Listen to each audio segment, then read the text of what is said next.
Hello students, आप सभी लोगों का स्वागत है आज के इस सेशन में। I am C S Mayank Agarwal concept through MCQ series का एक और वीडियो मैं आपके सामने लेकर आया हूं आज, जिसमें हम बात करेंगे chapter number 2 of business economics, theory of demand and supply के पहले unit law of demand and elasticity of demand का पहला टॉपिक लॉ ऑफ डिमांड। इसमें मैं लॉ ऑफ डिमांड को समझाने के लिए टोटल 15 एमसीक्यूज का सहारा लूंगा। आज YouTube पे मैंने एक पोस्ट किया था जिसमें मैंने 3 पिक्चर्स लगाए थे और आपसे पूछा था कि बताइए लॉ ऑफ डिमांड का कौन सा कॉन्सेप्ट उन पिक्चर्स को देख के समझ आता है। इसका आंसर आज की वीडियो में आपको मिलेगा। लास्ट के 5 एमसीक्यूज बड़े इंपॉर्टेंट हर बार की तरह, इसलिए लास्ट तक वीडियो देखते रहिएगा बेटा। एक बार थोड़ा सा ओवरव्यू समझ लेते हैं कि इस चैप्टर में हमको क्या क्या यूनिट्स पढ़ने हैं। ठीक है, तो इस चैप्टर को टोटल 3 यूनिट्स में डिवाइड किया गया है मॉड्यूल में।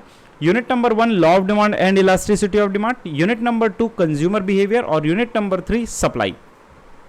तो आज हमारा जो टॉपिक होगा वो होगा लॉ ऑफ डिमांड का statement, assumptions, factors and exceptions. तो 4 टॉपिक को हम 15 एमसीक्यूज में कवर करेंगे। आइए शुरू करते हैं। पहला प्रश्न, effective demand of a commodity is determined by A desire, B means to purchase, C willingness to use those means for that purchase और D all of the above. पहला क्वेश्चन में पूछा गया कि डिमांड का मतलब क्या होता है। ध्यान से समझिएगा, किसी भी कमोडिटी की डिमांड को इफेक्टिव डिमांड कब कही जाएगी? जब एक पर्टिकुलर कमोडिटी को खरीदने की किसी कंज्यूमर के अंदर चाहत हो, न सिर्फ चाहत हो, उस चाहत को पूरा करने के लिए उसके पास संसाधन भी हो। न सिर्फ संसाधन हो बल्कि उस संसाधन को यूज करने की इच्छा शक्ति हो ताकि वो अपने उस चाहत को पूरा कर सके।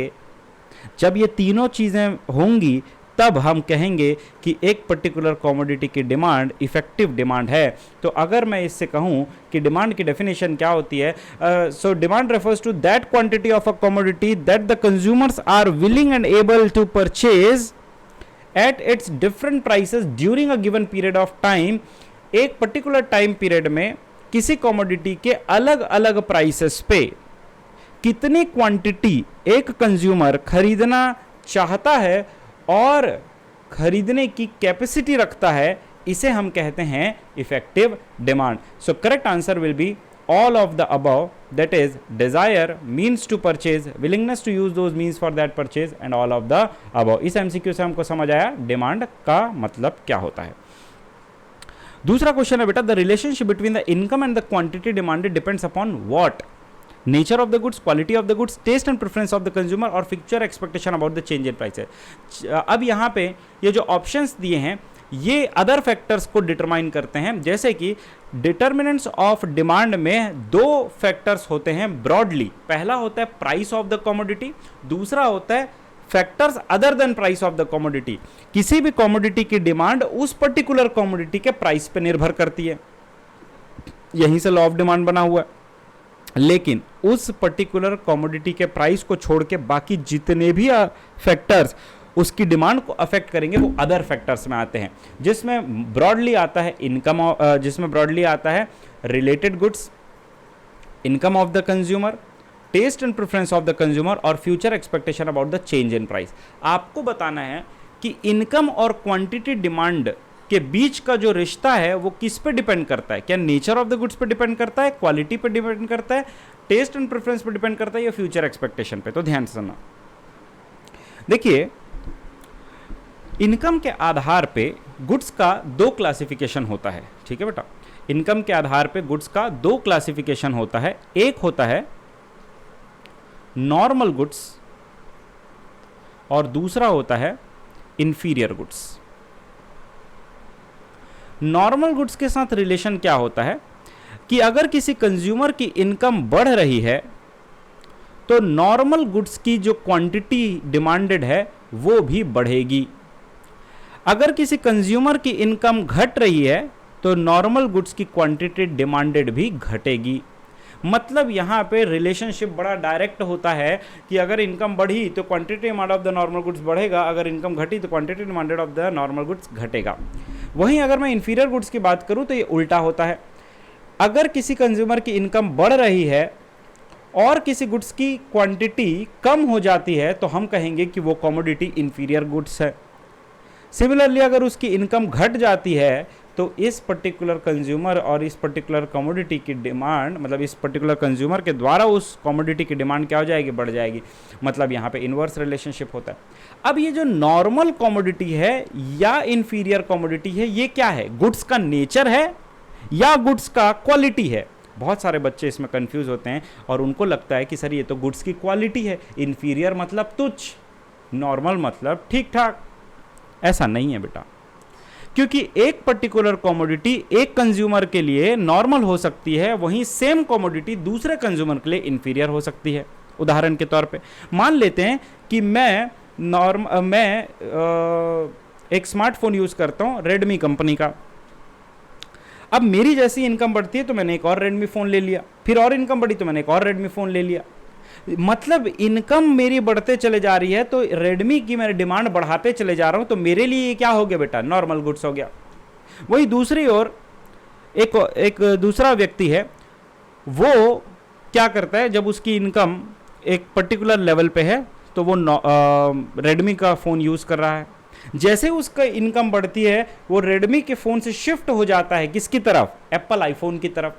मतलब बताइए उस पर्टिकुलर कंज्यूमर ने क्या किया, उस पर्टिकुलर कंज्यूमर ने इनकम बढ़ने के साथ रेडमी की क्वांटिटी घटा दी, तो उसके लिए रेडमी का जो फ़ोन है वो इंफीरियर गुड्स हो गया। अब भाई रेडमी का फ़ोन तो वही है सेम जो मैं यूज़ कर रहा हूँ और जो वो यूज़ कर रहा था, दोनों में फ़र्क क्या हुआ कि मेरे लिए तो ये रेडमी का फ़ोन नॉर्मल गुड्स है लेकिन उसके लिए ये रेडमी का फ़ोन इंफीरियर गुड्स है। तो यहाँ पे बात आ जाती है गुड्स के नेचर की। इनकम के आधार पे गुड्स का नेचर दो होता है, नॉर्मल गुड्स और inferior goods. So correct answer will be nature of the goods. Quality तो क्योंकि सेम ही है ना, लेकिन एक के लिए नॉर्मल दूसरे के लिए इंफीरियर। तीसरा क्वेश्चन है, the demand for which of the following type of the goods increases beyond a certain level of income and keeps rising as the income increases। अब ये नॉर्मल गुड्स से रिलेटेड ही question है कि अगर किसी व्यक्ति का इनकम, अगर किसी पर्टिकुलर कमोडिटी का डिमांड बढ़ रहा है एक पर्टिकुलर लेवल ऑफ इनकम के बाद भी, और वो लगातार बढ़ते चले जा रहा है, तो इसका मतलब ये है कि उस पर्टिकुलर व्यक्ति के लिए वो गुड्स प्रेस्टीज गुड्स है। मतलब ये कि उस गुड्स को कंज्यूम करने से उसकी शान बढ़ती है, इसीलिए वो और ज़्यादा उसको क्या करते जा रहा है, यूज़ करते जा रहा है जैसे जैसे उसकी इनकम बढ़ते चले जा रही है। तो correct answer will B Prestige goods. Necessity goods का मतलब वो गुड्स होता है जो आपकी ज़रूरत की चीज़ें होती हैं। जैसे उदाहरण के तौर पर आपकी इनकम कितनी भी बढ़ जाए लेकिन आप खाना तो उतना ही खाओगे, नेसेसिटी के अंतर्गत आता है। अगर आप किसी पर्टिकुलर कमोडिटी को अभी यूज कर रहे हो इसलिए क्योंकि आपकी इनकम कम है, जैसे ही आपकी इनकम बढ़ती है आप उसका कंजम्पशन घटा देते हो तो वो इंफीरियर गुड्स हो गया। कॉम्प्लीमेंट्री गुड्स का मतलब वो गुड्स जिसको आप कंबाइनली यूज करते हो, जैसे कि पेट्रोल और कार के बिना पेट्रोल अधूरा, पेट्रोल के बिना कार अधूरा है, दोनों एक दूजे के बिना अधूरे हैं। इसी वजह से इसे हम क्या कहते हैं, कॉम्प्लीमेंट्री गुड्स कहते हैं जिनका कंजम्पशन साथ में होगा। Correct answer will B Prestige goods, क्योंकि यहाँ बोल क्या रहा है, इनकम से रिलेशन कर रहा है वो, ठीक है, इसलिए correct answer will B Prestige goods. आपको कमेंट बॉक्स में बताना है कि प्रेस्टीज गुड्स का दूसरा नाम मॉड्यूल में क्या दिया हुआ है, ये आप कमेंट बॉक्स में इस वीडियो को देखने के बाद ज़रूर बताएंगे, ताकि मुझे भी तो पता चले कि आप मॉड्यूल को एक बार रीड करने की भी जहमत उठा रहे हैं कि नहीं उठा रहे हैं। मेरे वीडियो से आपको मॉड्यूल की सारी चीज़ें तो कवर मिल जाएंगी, लेकिन एक बार थोड़ा सा रीड कर लीजिएगा समय निकाल के, बहुत ध्यान से नहीं तो ऊपर ऊपर से ही रीड आउट कर लीजिएगा। फोर्थ क्वेश्चन है, for assessing the current as well as future demand of the product the business manager should not consider. Very important question, इसलिए नहीं कि ये एग्जाम में आ चुका है, ये आने वाला है, बल्कि इसलिए ये मॉड्यूल के बहुत ही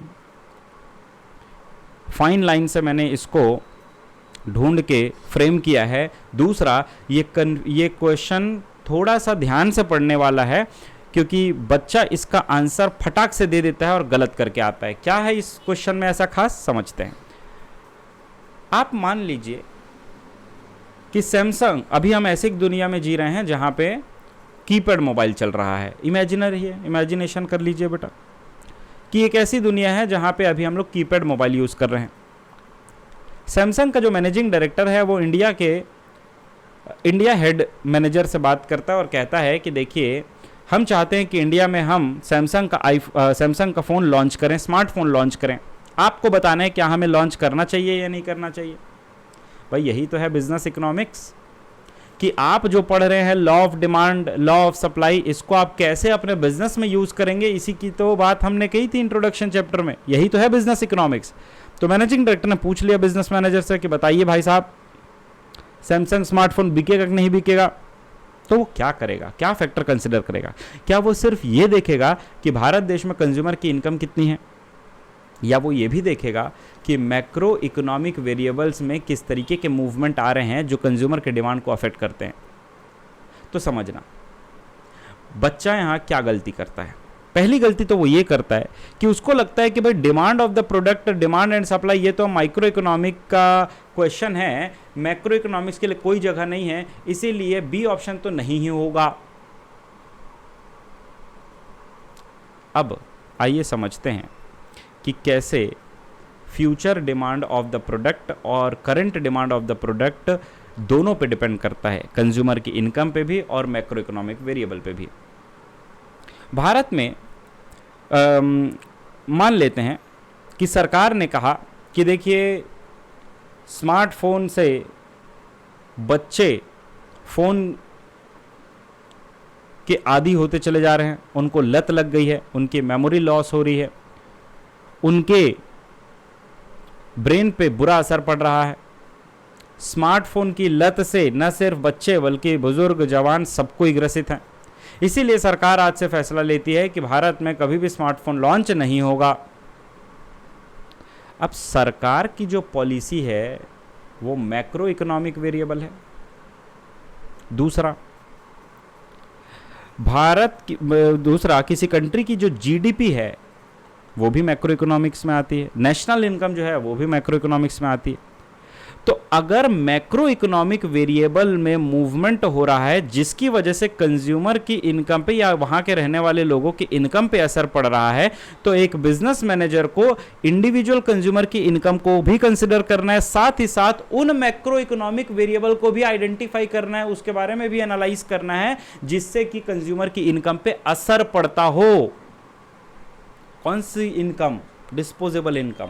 फॉर एग्जांपल एक और बात, अभी सरकार ने कहा था कि 22 सितंबर 2025 से जीएसटी की रेट में कटौती होगी।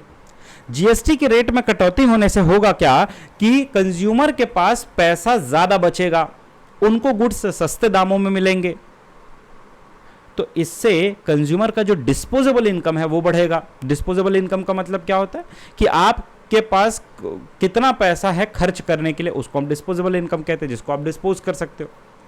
तो एक बिजनेस मैनेजर कंज्यूमर की इनकम को भी कंसिडर करेगा, कंज्यूमर के मतलब देश के मैक्रो इकोनॉमिक वेरिएबल को भी कंसिडर करेगा जो इनकम पे इफेक्ट करती है। Correct answer will be none of the above. कैसे? क्वेश्चन में क्या पूछा है बेटा कि बताइए बिजनेस मैनेजर इनमें से क्या कंसिडर नहीं करेगा। तो बच्चा फटाक से बी ऑप्शन टिक करके आता है, क्योंकि वही लगता है उसको कि माइक्रो का क्वेश्चन, माइक्रो में पढ़े हैं डिमांड, ये तो मैक्रो लिखा है, ये नहीं होगा, ये नहीं कंसिडर करेगा business manager. Correct answer will be none, क्योंकि वो इनकम भी कंसिडर करेगा, movement in macro economic variable भी कंसिडर करेगा। क्या कंसिडर नहीं करेगा? None of the above. I hope आपको ये MCQ समझ आया। इससे हमको क्या सीखने मिलता है कि मॉड्यूल के बहुत ही बारीक लाइन से भी मैंने आप लोगों के लिए क्वेश्चंस बनाए हैं। दूसरा, कन्फ्यूजन कैसे एग्ज़ाम में क्रिएट किया जा सकता है ICAI के द्वारा। तीसरा, आपको क्या अप्रोच रखनी है। चौथा, कैसे बिजनेस इकोनॉमिक्स के कॉन्सेप्ट्स को आपको अपने बिजनेस में या प्रैक्टिकल लाइफ में अप्लाई करना है। Question number 4 very important. Question number 5 क्या कहता है? If the price of a commodity increases due to which the quantity demanded of the other commodity also increases, then what is the relation between them? इसके लिए हम लोग समझते हैं कि कितने प्रकार के गुड्स होते हैं। एक हमने इनकम के आधार पर पढ़ा नॉर्मल गुड्स और इंफीरियर गुड्स। अब हम पढ़ेंगे एक और प्रकार का गुड्स जो कि होगा सब्स्टिट्यूट गुड्स। और कॉम्प्लीमेंट्री गुड्स।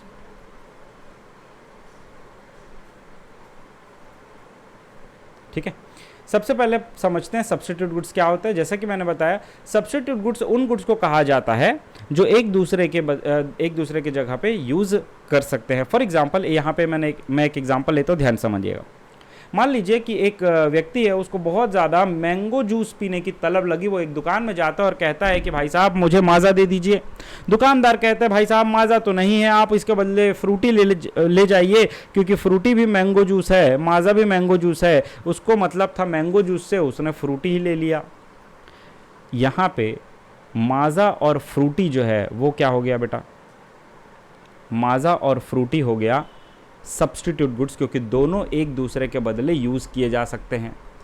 अब इसका क्या कॉन्सेप्ट है ये समझिएगा।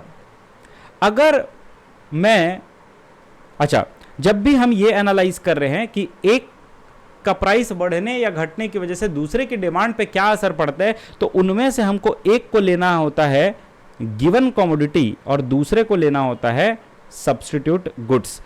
जिस कमोडिटी के डिमांड का हम एनालिसिस करने जा रहे हैं उसको हम गिवन कमोडिटी लेंगे और उसके प्लेस में जिसको आप यूज कर सकते हो उसको हम सब्स्टिट्यूट गुड्स लेंगे।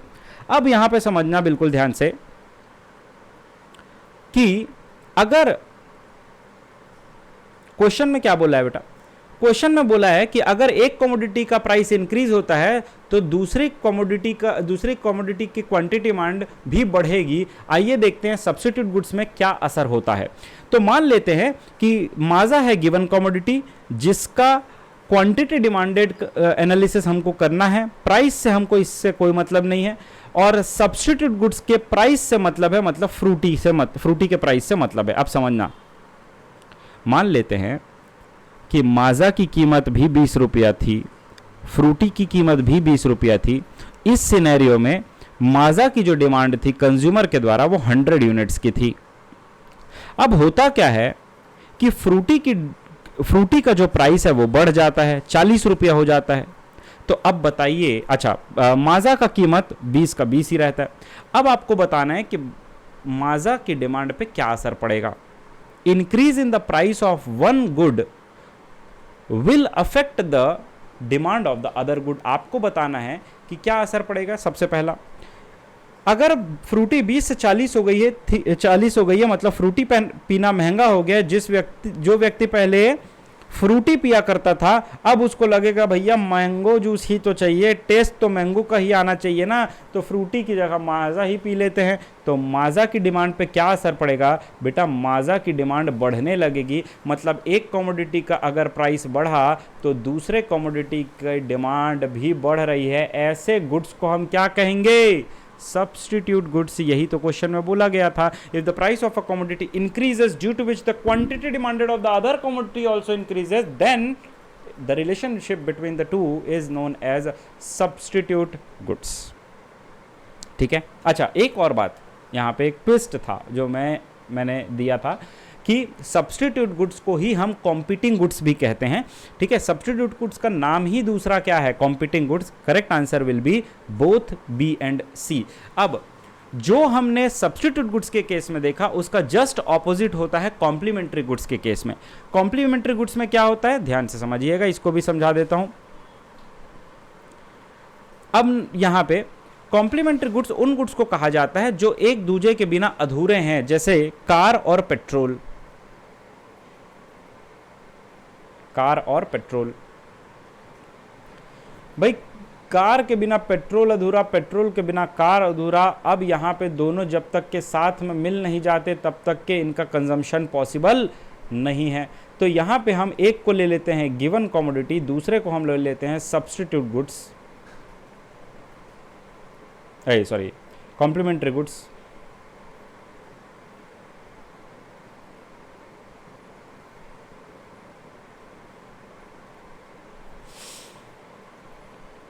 अब यहां पे समझना, हमको देखिए कार के प्राइस से कोई मतलब नहीं है, कार के प्राइस से हमको कोई मतलब नहीं है। हमको मतलब है कार की क्वांटिटी डिमांड से और पेट्रोल के प्राइस से। ठीक है, मान लेते हैं कि पेट्रोल का प्राइस पहले था 150 रुपया, उस केस चलो 150 रुपया ले लेते। उस केस में quantity demanded of the car थी 1000, मतलब 150 रुपये जब पेट्रोल की कीमत थी तो 1000 लोग कार चलाते थे। कितने लोग कार चलाते थे बेटा, मतलब कितने लोगों के पास कार थी, 1000 लोगों के पास कार थी। अब होता क्या है कि सरकार ने बोला कि देखिए भैया पेट्रोल भी जीएसटी के दायरे में होगा, जो भारी भरकम टैक्स लगाया जाता है स्टेट गवर्नमेंट के द्वारा, अब जीएसटी के दायरे में सरकार ने तय कर दिया कि उसके ऊपर मात्र 5% जीएसटी लगेगा। अब पेट्रोल की जो कीमत थी वो 150 रुपये से सीधा घट के 50 रुपया हो जाती है। तो अब बताइए कि कार खरीदने वाले लोगों की संख्या बढ़ जाएगी या कम हो जाएगी? लोग ज़्यादा कार खरीदेंगे या ज़्यादा लोग कार खरीदेंगे या कम लोग कार खरीदेंगे? ऑब्वियस सी बात है, जब पेट्रोल सस्ता हो गया मतलब कार चलाना सस्ता हो गया, कार चलाना सस्ता हो गया तो कार खरीद ही लेंगे। इसका मतलब इन दोनों के बीच में रिलेशन कैसा है बेटा? इन्वर्स है। एक का प्राइस घटेगा, दूसरे की क्वांटिटी डिमांडेड बढ़ेगी। इस एक का प्राइस बढ़ेगा तो दूसरे की क्वांटिटी डिमांडेड कम हो जाएगी। ठीक है, आई होप यहाँ तक सभी बच्चों को क्लियर होगा सब्स्टिट्यूट गुड्स और कॉम्प्लीमेंट्री गुड्स का मतलब और उनका रिलेशन। क्वेश्चन नंबर 6 की अगर मैं बात करूं तो क्या लिखा है, मॉड्यूल के एकदम फैक्चुअल क्वेश्चन से मैं यहां पर लेकर आया हूं। The greater the amount to be sold the smaller must be the price at which it is offered in order that it may find purchasers, और in other word the amount demanded increases with the fall in the price and diminishes with the rise in the price. पूरे line में सिर्फ एक ही बात कही है, वो है लॉ ऑफ डिमांड, कि कमोडिटी का अगर किसी कमोडिटी का प्राइस बढ़ता है तो डिमांड कम हो जाती है, अगर प्राइस घटता है तो डिमांड बढ़ जाती है। बताइए ये किसने कहा है घुमा फिरा के? एडम स्मिथ, सैमुअल्सन, रिकार्डो, एल्फ्रेड मार्शल। अब ये प्योरली मॉड्यूल का क्वेश्चन है, जो आपके मॉड्यूल में स्टेटमेंट दिया है उसी को अगर आपने रीड किया होगा तो आप इसका आंसर दे पाएंगे। यहाँ पे करेक्ट आंसर है एल्फ्रेड मार्शल। इस क्वेश्चन से क्या समझ आता है कि हमको मॉड्यूल को एक बार रीड करना ज़रूरी है बेटा, क्योंकि कभी कभी कोई स्टेटमेंट उठा के दे देगा और बोलेगा कि बताइए ये किसने कहा है। अब अगर आपको लॉ ऑफ डिमांड का मतलब तो पता है लेकिन किसने कहा ये नहीं पता है, एक नंबर चला गया आपका। क्वेश्चन नंबर 7 क्या कहता है, dash occurs when the price of a commodity falls or rises making it relatively cheaper or costlier compare to the other goods. अब यहां पे एक चीज समझना बिल्कुल ध्यान से, अभी हमने जो पढ़ा ये, इसमें हम जो सब्स्टिट्यूट गुड्स था या कॉम्प्लीमेंट्री गुड्स था उसके प्राइस में चेंज करके देख रहे थे, keeping the price of the given commodity constant, और हम इफेक्ट पता लगा रहे थे कि क्या डिमांड पे इफेक्ट पड़ता है। ये जो क्वेश्चन है ये बात करता है reasons behind the law of demand की। ये question reason behind the law of demand के टॉपिक से लिया गया है। अब reason behind the law of demand क्या कहता है कि आपको बताना है कि कमोडिटी का प्राइस बढ़ने या घटने की वजह से डिमांड पे क्या असर पड़ेगा और क्यों पड़ेगा। भाई लॉ ऑफ डिमांड बताता है क्या पड़ेगा, कि प्राइस बढ़ेगा डिमांड घटेगा, प्राइस घटेगा डिमांड बढ़ेगा। ये तो हो गया क्या इफेक्ट पड़ेगा। दूसरा है क्या कारण है इस इफेक्ट का, तो उसके लिए आपको reasons behind the law of demand पता होना चाहिए, जिसमें पहला है प्राइस इफेक्ट। पहला क्या है बेटा, प्राइस इफेक्ट। और price effect is the sum total of substitution effect and income effect. क्या? Substitution effect and income effect. अब यहां पे समझिएगा, आपके मॉड्यूल में rational of the law of demand नाम से टॉपिक दिया है। Rational of the law of demand is nothing but reasons behind the law of demand only. ठीक है, तो इसका जो प्राइस इफेक्ट है वो क्या है, नेगेटिव होता है। मतलब अगर प्राइस बढ़ेगा तो डिमांड घटेगा, अगर प्राइस घटेगा तो डिमांड बढ़ेगा। आपको बताना है कि सब्स्टिट्यूशन इफेक्ट है या इनकम इफेक्ट है, ये जो लाइन दिया है। तो ध्यान से सुनना, क्वेश्चन में क्या बोल रहा है। एक कमोडिटी का प्राइस अगर गिरता है तो दूसरे के कंपैरिजन में वो सस्ता हो जाता है, या अगर उसका प्राइस बढ़ता है तो दूसरे के कंपैरिजन में वो महंगा हो जाता है। अब इसको एक एग्जांपल के साथ समझते हैं, इससे आपको सब्स्टिट्यूशन इफेक्ट समझ आएगा। ध्यान से सुनना बेटा, माजा का एग्जांपल लेते हैं।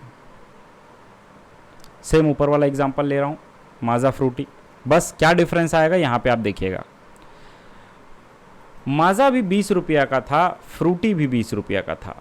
माजा का प्राइस भी 20 रुपया और फ्रूटी का प्राइस भी 20 रुपया।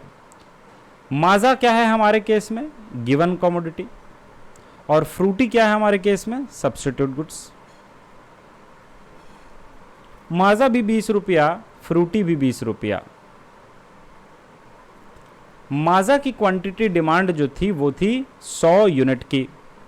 अब चूंकि हम लॉ ऑफ डिमांड पढ़ रहे हैं तो हमें अदर फैक्टर्स को कांस्टेंट रखना है, मतलब फ्रूटी का प्राइस उतने का उतना ही रखना है।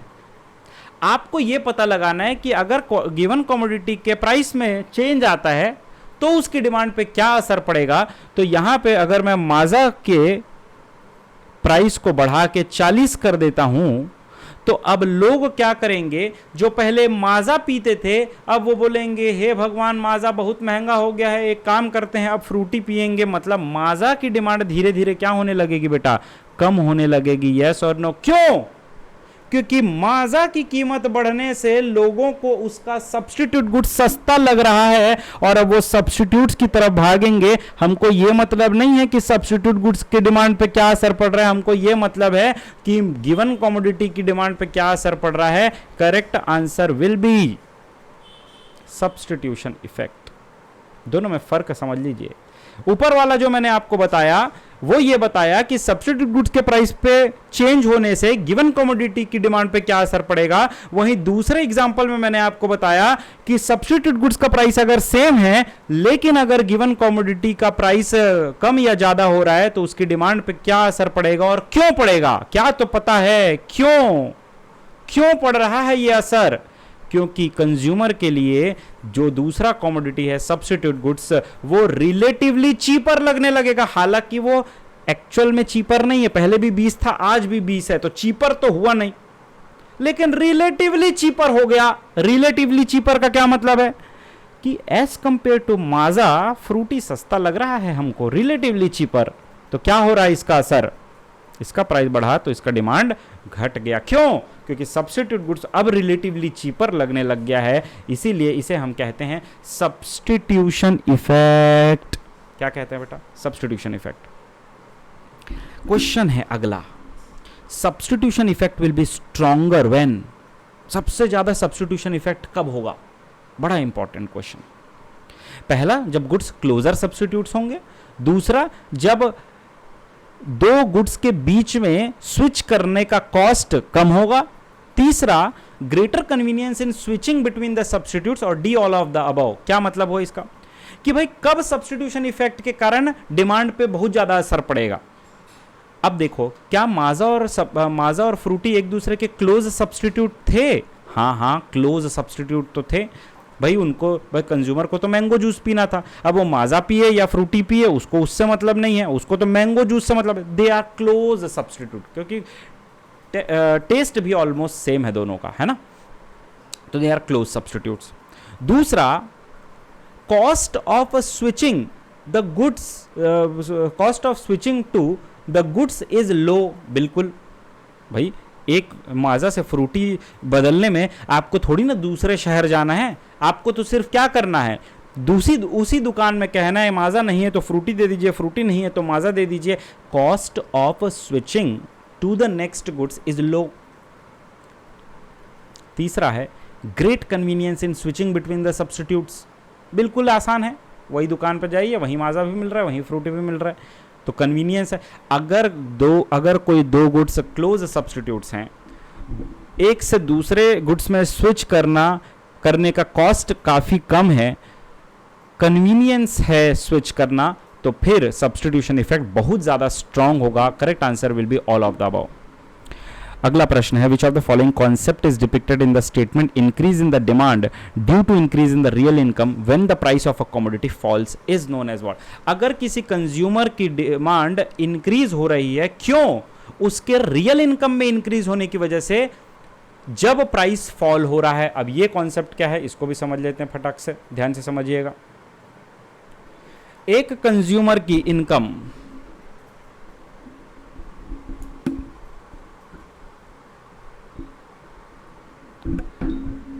एक कंज्यूमर की इनकम थी 10,000 रुपया। उस समय किसी पर्टिकुलर कमोडिटी का प्राइस था 2,000 रुपया। तो वो कितनी क्वांटिटी परचेस कर रहा था? 5 यूनिट। अब कंज्यूमर की इनकम अभी भी 10,000 ही है, लेकिन उस इंसान की इनकम या कंज्यूमर की इनकम जो है, उस कमोडिटी का जो प्राइस है वो घट के हो जाता है 1,000 रुपया। तो क्वांटिटी डिमांड क्या हो जाएगा बेटा? 10 यूनिट हो जाएगा। अब यहाँ पे समझना, प्राइस कम हो रहा है, इसकी वजह से क्वांटिटी बढ़ रहा है। क्यों? क्योंकि उस कंज्यूमर की जो रियल इनकम है वो बढ़ गई है। अब ये क्या है सर? इनकम तो सेम है बेटा, इनकम सेम है लेकिन रियल इनकम बढ़ गई है। रियल इनकम का क्या मतलब होता है? परचेजिंग पावर बढ़ गई है ना उसकी। पहले वो 10,000 रुपया कमाता था, 2,000 रुपया का एक सामान था, 5 यूनिट खरीद सकता था। अब 10,000 रुपया ही इनकम है लेकिन गुड्स सस्ता हो गया है, 1,000 हो गया है। अब वो उसी इनकम से ज्यादा परचेज कर सकता है, मतलब उसकी परचेजिंग पावर बढ़ गई है, उसके खरीदने की शक्ति बढ़ गई है प्राइस कम होने की वजह से, और इस वजह से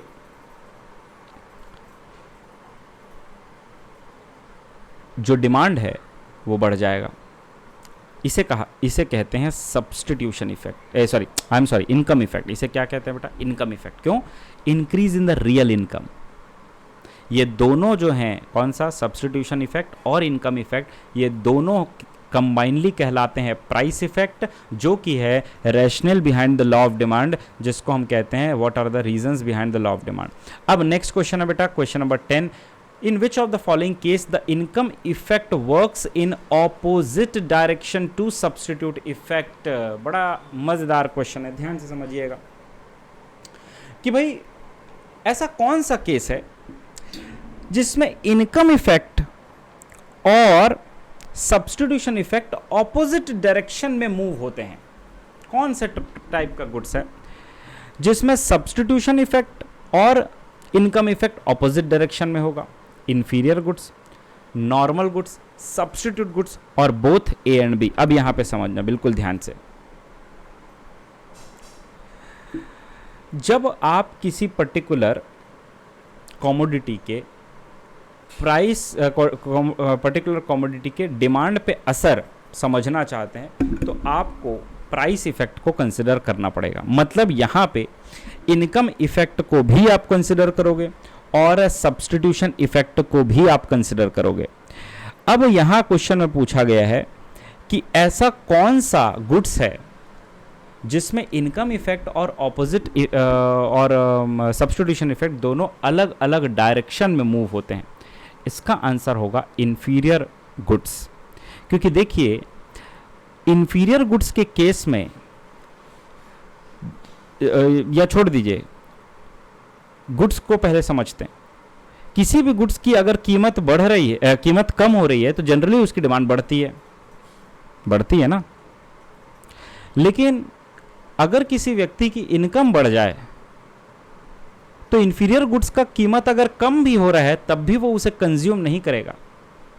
मतलब एक तरफ तो सब्स्टिट्यूशन इफेक्ट के तहत उसे कंज्यूम करना चाहिए ज्यादा क्वांटिटी, लेकिन चूंकि इनकम इफेक्ट इतनी ज्यादा है कि उसने उस गुड्स की डिमांड को कम कर दिया है और दूसरे गुड्स में क्या कर लिया है? शिफ्ट कर लिया है। मतलब अगर किसी व्यक्ति की इनकम बढ़ रही है तो इंफीरियर गुड्स की क्वांटिटी ज्यादा परचेज नहीं करेगा। अगर उसकी कीमत कम भी हो रही है तो मतलब इंफीरियर गुड्स के केस में इनकम इफेक्ट और सब्स्टिट्यूशन इफेक्ट ऑपोजिट डायरेक्शन में क्या होते हैं? मूव होते हैं। अगला है, who has given the concept of substitution effect? फिर से फैक्चुअल क्वेश्चन है, मॉड्यूल पढ़ा हो तो आपने बन जाएगा। इसका करेक्ट आंसर है हिक्स एंड एलन। किसने सब्स्टिट्यूशन इफेक्ट दिया है बेटा? तो हिक्स एंड एलन ने दिया हुआ है। मॉड्यूल आप एक बार जरूर रीड कीजिएगा बच्चा। अगला फैक्चुअल क्वेश्चन है, highly prized goods are consumed by rich status seeking people. जो अमीर लोग होते हैं ना, उनका दिमाग अलग तरीके से चलता है। अमीर लोग कहते हैं कि जितनी ज्यादा कीमत होगी किसी गुड्स की उसको ही हम खरीदेंगे। इसीलिए तो एप्पल आईफोन चल रहा है, क्यों चल रहा है एप्पल आईफोन? वो बना तो 10,000 का ही है, बेचता 70,000 में है। क्यों? क्योंकि अमीरों को ऐसा भूत है कि भैया आईफोन अगर होगा ना तो हमारा स्टेटस बढ़ेगा। हालांकि आज की डेट में आईफोन कोई भी खरीद ले रहा है, भले वो 10,000 कमाता हो महीने का, फिर भी खरीद ले रहा है। इस कॉन्सेप्ट को किसने दिया कि भाई highly price goods are consumed by rich status seeking people? ABCD 4 option है।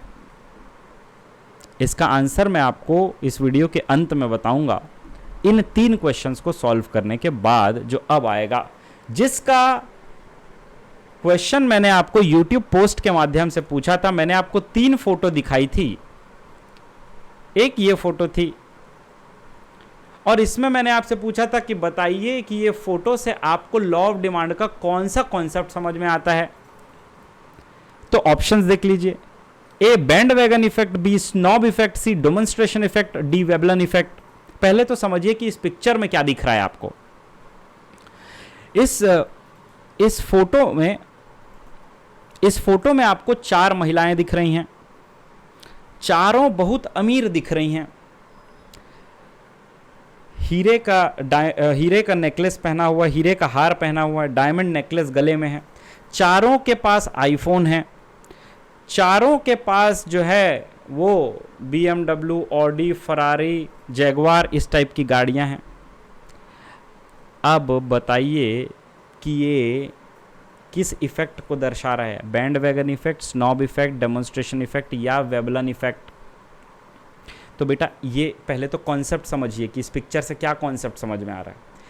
इससे ये पता चलता है कि जो रिच पीपल होते हैं ना, जनरली वो हायर प्राइस्ड गुड्स को कंज्यूम करते हैं। उनको पता है कि भैया अगर मैं हीरे का हार पहन के जाऊंगी तो लोग मुझे अमीर समझेंगे। आप हर जगह देख सकते हैं कि अगर किसी ने हीरे का हार पहन लिया, वाह हीरे का हार, तुझे तेरे पति ने हीरे का हार गिफ्ट किया है, बड़ा अमीर हो यार तुम लोग। तो हीरे का हार से स्टेटस पता चलता है, उसको भी अंदर ही अंदर लग रहा है हीरे का हार से ये होता है, स्टेटस बढ़ जाता है, लोग अमीर समझने लगते हैं। एक काम करूंगी, अब तो मैं हर जगह हीरे का हार पहन के जाऊंगी। किसी ने उसके हाथ में आईफोन देख लिया, वो भी चौंक गया, बोला आईफोन यूज करते तुम, इतने अमीर हो, आईफोन। उसको समझ आ गया कि भैया आईफोन जो है वो स्टेटस को बढ़ाता है, अब तो मैं हमेशा आईफोन यूज करूंगी। BMW कार से उतर रही है, उसको लग रहा है तो नॉर्मल कार, सामने वाला देख के बोल रहा BMW है, 50 लाख की BMW से उतर रही है, बड़े अमीर हो यार तुम। मतलब ये कि ये जो अमीर लोग हैं वो ऐसे गुड्स को परचेस करते हैं जिसकी कीमत बहुत ज्यादा होती है। कम प्राइस वाले गुड्स वो परचेज नहीं करते, क्यों? क्योंकि उससे उनकी शान घट जाएगी। ऐसे इफेक्ट को कहते हैं वेबलन इफेक्ट। क्या कहते हैं बेटा? Veblen effect.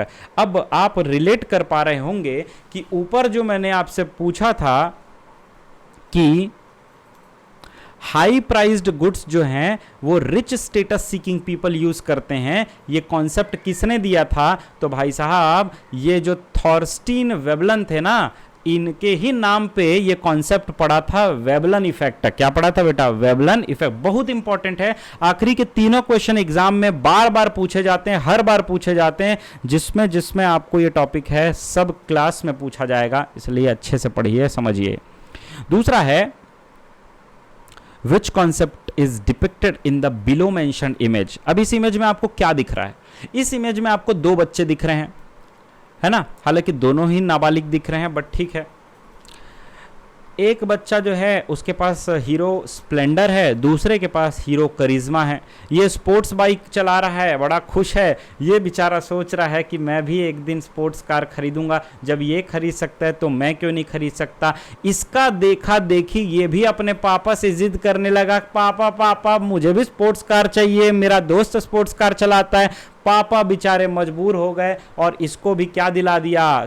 स्पोर्ट्स बाइक दिला दिए। क्यों? किस वजह से स्पोर्ट्स बाइक की डिमांड बढ़ी? इस केस में देखा देखी, उसके पास है तो हम इससे थोड़ी ना कम है, हम भी खरीद लेंगे। इसे हम क्या कहते हैं बेटा? Demonstration effect. डेमोन्स्ट्रेशन इफेक्ट, देख देख के किसी चीज की डिमांड बढ़ रही है। उदाहरण के तौर पे मेरे घर का प्रैक्टिकल एग्जांपल आपको बताता हूं। हमारे घर में पहले, अच्छा बहुत साल पहले की बात है, 15-20 साल पहले की बात है, हमारे घर में फ्रिज नहीं हुआ करता था, लेकिन हमारा काम फ्रिज के बिना भी चल रहा था। मेरे पापा जो हैं वो साइकिल से स्कूल जाते थे अपने, पढ़ाने के लिए, पढ़ने के लिए नहीं, पढ़ाने के लिए साइकिल से स्कूल जाते थे, तब भी चल रहा था, उनको कोई दिक्कत नहीं थी, बढ़िया एक्सरसाइज भी हो जाती थी। एक दिन मम्मी जो है, अच्छा मम्मी के जो रिश्तेदार हैं वो उनको कहने लगे कि यार अब तो तुम लोग फ्रिज खरीद सकते हो, अब तो तुम लोग गाड़ी खरीद सकते हो।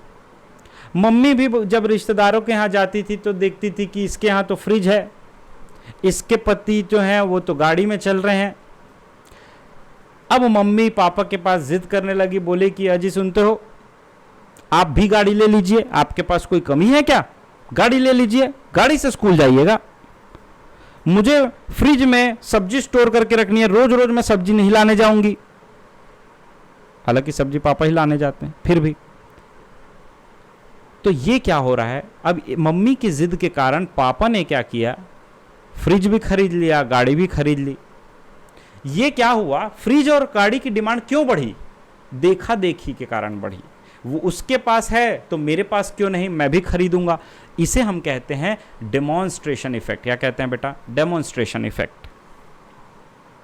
Correct answer will B demonstration effect. Demonstration effect और बैंड वैगन इफेक्ट को इंटरचेंजेबली यूज किया गया है मॉड्यूल में, ठीक है। तो यहाँ पे दोनों आंसर हो सकता है, डेमोन्स्ट्रेशन इफेक्ट भी और बैंड वैगन इफेक्ट भी। हालांकि माइन्यूट डिफरेंस होता है, लेकिन मॉड्यूल में आपको दोनों डेमोन्स्ट्रेशन इफेक्ट और बैंड वैगन इफेक्ट एक साथ ही दिया हुआ है, ठीक है। विच concept is depicted in the below mention image. एक और इमेज है, लास्ट इमेज है। हा, क्या दिख रहा है इसमें आपको, एक भाई साहब है चाय वाला, देखिए क्या बोलते हैं उसको, एप्रिन बोलते हैं उसको कुछ, वो पहना हुआ है चाय वाला। दूसरा है रिक्शा वाला, ई रिक्शा चलाता है वो। और तीसरी है स्वीपर, झाड़ू लगाती है। तीनों के पास आईफोन है, और ये जो सूट बूट पहना हुआ व्यक्ति है इसके पास भी आईफोन है। तीनों के पास आईफोन देख के इसको शौक लग गया, बोला कि हे भगवान, मैं तो समझता था आईफोन सिर्फ अमीर लोगों की पहचान है, मेरा स्टेटस बढ़ता था इससे, अब तो हर कोई आईफोन यूज कर रहा है, अब तो हर कोई आईफोन यूज कर रहा है। अब वो स्टेटस नहीं रहा आईफोन रखने में, इसलिए बेचारा कूड़ेदान में आईफोन को डाल रहा है। जब सब लोग, कोई कि चाय बेचने वाला, रिक्शा चलाने वाला, स्वीपर के पास भी अगर आईफोन है, तो अब मेरे शान के खिलाफ है आईफोन रखना, इसलिए वो कूड़े में डाल रहा है। ऐसा अगर होने लगे कि सबके पास आईफोन होने लगे, तो धीरे धीरे जो रिच स्टेटस सीकिंग पीपल है वो उनकी शान में कमी ना आ जाए, इस वजह से वो उस गुड्स को कंज्यूम करना ही कम कर देंगे या टोटली बंद कर देंगे। इसे कहा जाता है स्नॉब इफेक्ट। क्या कहा जाता है बेटा, स्नॉब इफेक्ट। इस तरीके से हमने कंप्लीट किया लॉ ऑफ डिमांड का स्टेटमेंट, लॉ ऑफ डिमांड के फैक्टर्स, लॉ ऑफ डिमांड का रीजन और लॉ ऑफ डिमांड के एक्सेप्शन एंड इफेक्ट। ठीक है, तो बहुत बहुत धन्यवाद, मिलेंगे अगली क्लास में। Till then bye bye, thank you so much. I hope आप लोगों को ये वीडियो बहुत पसंद आया होगा, बहुत कुछ आपको इससे सीखने को मिला होगा। इसी तरीके के मॉड्यूल से, छोटे छोटे स्टेटमेंट से मैं आपके लिए एमसीक्यूज बनाता रहूँगा। गाइज ये सारे एमसीक्यूज मैंने कोई एआई से नहीं बनाए हैं, ये मैंने खुद ड्राफ्ट किए हैं। मॉड्यूल पढ़ पढ़ के एक एक लाइन ऑप्शंस को भी इस तरीके से डिज़ाइन किया है ताकि आपको इससे बहुत सारी चीज़ें सीखने को मिले। मैं आपसे रिक्वेस्ट करता हूँ कि आप प्लीज़ इस चैनल को सब्सक्राइब कीजिएगा, सपोर्ट कीजिएगा, ज़्यादा से ज़्यादा शेयर कीजिएगा और अपने फ्रेंड्स को भी इसका बेनिफिट दीजिएगा। आपका एक भी कमेंट मेरे लिए बहुत ज़्यादा मोटिवेशन के तौर पे काम करता है, इसलिए प्लीज़ लाइक कीजिए, शेयर कीजिए, सब्सक्राइब कीजिए ताकि हम इस चैनल को ग्रो करके और भी बहुत सारे वीडियोस ला सकें। अगला जो वीडियो होगा वो हम चैप्टर नंबर 2 के यूनिट नंबर 1 का दूसरा टॉपिक करेंगे, जो कि होगा effect in the demand curve due to the factors affecting demand curve. क्या होगा वो देखेंगे अगली क्लास में। Till then bye bye, thank you so much. अगला वीडियो मिस मत करना, बहुत इंपॉर्टेंट है, बहुत मज़ा आएगा आपको। धन्यवाद। अच्छा एक और बात, टेलीग्राम चैनल का लिंक आपको नीचे दिया हुआ है, टेलीग्राम ग्रुप का भी लिंक आपको नीचे दिया हुआ है, आप उसे प्लीज़ ज्वाइन कीजिएगा ताकि ये जो PDF है वो आपको मिल सके उस पर्टिकुलर चैनल पे। ठीक है, बहुत बहुत धन्यवाद।